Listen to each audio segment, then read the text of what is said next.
just want to talk to you today about how to use Spinder sleeves. So a Spinder sleeve is just a series of 3 little tubes that fit around usually just the top ring of your Spinder. So if you're somebody that has a really heavily loaded scrap rack with a lot of weight on it, or maybe you've had your scrap rack for a long time and the Spinders are starting not to hook so tightly on that top ring and it's causing you a little bit of frustration when you flip the pages and they kind of slip out. Spinder sleeves are a quick, easy way to solve that problem. So what you're going to get in your Spinder sleeve packet when you order it is a little Ziploc baggie, a little instruction sheet. You're going to find inside the bag 14 long tubes and 7 small tubes, right?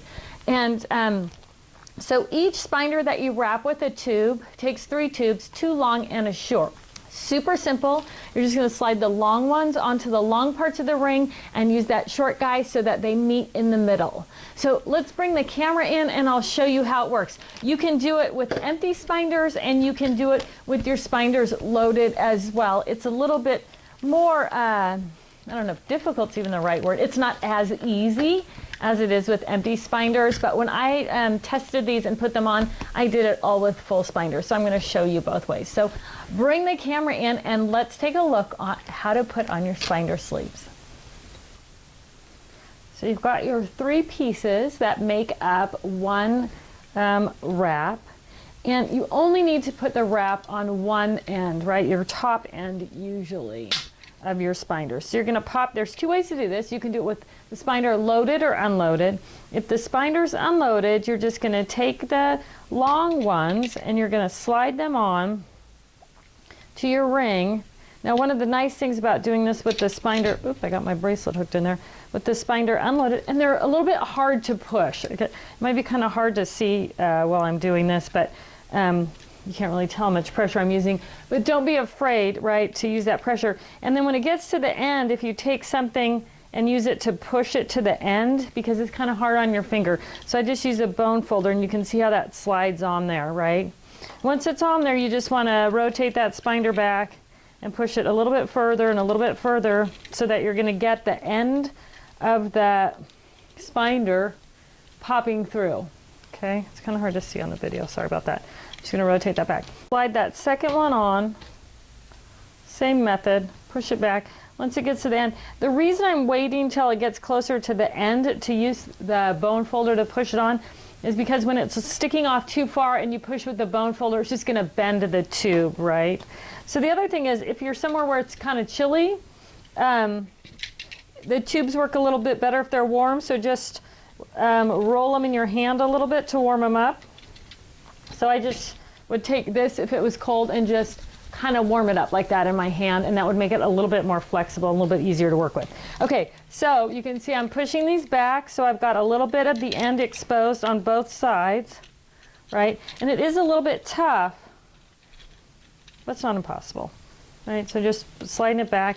I've got the ends exposed, right? Then I'm going to load my pages on, and then just before I close up the pages, I'm going to take this little guy right here, the small one, and I'm going to push him onto the end, and that's even going to help me push the longer one back a little bit more. And again, you can use your bone folder if you need to give it a little push, right?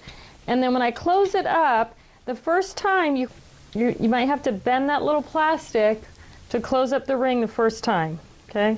Just going to get it lined up and then push it closed. All the end ones are going to push closed. So now you've got that solid wrap of plastic over that top ring, which tends to be the trouble spot if your Spinders are old, if you've had them for a long time, or if you're somebody who's just really weighted down your scrap rack Spinder with tons of stuff. So let me show you. Here's a Spinder that's already got the ring thing on the top, right? So I know it's hard to see because it's clear, but once it's on there, you've got all the edges, just push them together, and then you can just turn past those pages, right?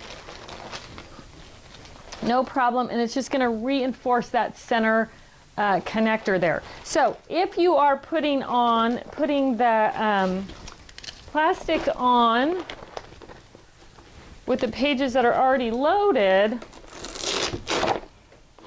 pull another Spinder up. It seems like that would be hard to do, but it really isn't. You're going to pop your Spinders open. Let me get another little set out here. So a set of Spinder sleeves is enough to do 7 rings. And like I said, we're recommending that you just use it for the top ring, right? So I'm going to spin this around. Let's see, make my top the bottom here for the sake of the camera. Is that better? I think it's better. So obviously you're just going to slide that ring on, that plastic tube on the ring, just like we did with the other ones, right? I'm going to get it most of the way. That one's going on really simple, right? Okay, so now I'm going to do that same thing, warm it up. Remember, if it's not sliding on there, you want to give it a little warm up, and then we're just going to slide it right onto that ring, right? Now I've never done it with the top dividers on. Let's see if it'll go past there. I think it's going to be easier without my top dividers. Let's pull those off. Okay, so now I've just got pages on there. I've got some dividers past the pages, I guess. I'm just going to slide it back. I'm going to get to that point again where it's short. I'm going to use a bone folder or something else to kind of push it that last bit of the way to get to the end there, right? And then I'm just going to push it with my fingers from there, right? So I've exposed the end of it. This side's a little bit longer. I'm just going to slide that small piece on about halfway, push this back. So I've got that exposed Spinder end there, and then I'm just going to let the Spinder do the work to push that the rest of the way over. So now I've got that solid. You can kind of slide your things to make them nice and tight. I'm going to close up my rings here, and I've got that solid loop, and now I can just turn the pages past that, and things aren't going to escape out of the loop if you've got that top loop that's giving you some trouble. So, I got to put my dividers back on. Calendar and seasons, spring, the dividers back on. And then the more you close it up, you can see that popped right in.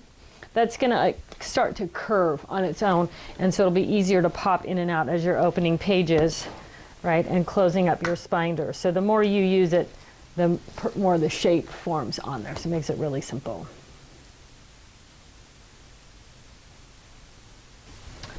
Thanks so much for taking a few minutes to learn how to use Spinder sleeves. If you have any questions, you can always email us, customer service at Totally-Tiffany.com, or you can call us 866-226-1311, and we can help you over the phone as well. I hope you have a wonderful rest of your day.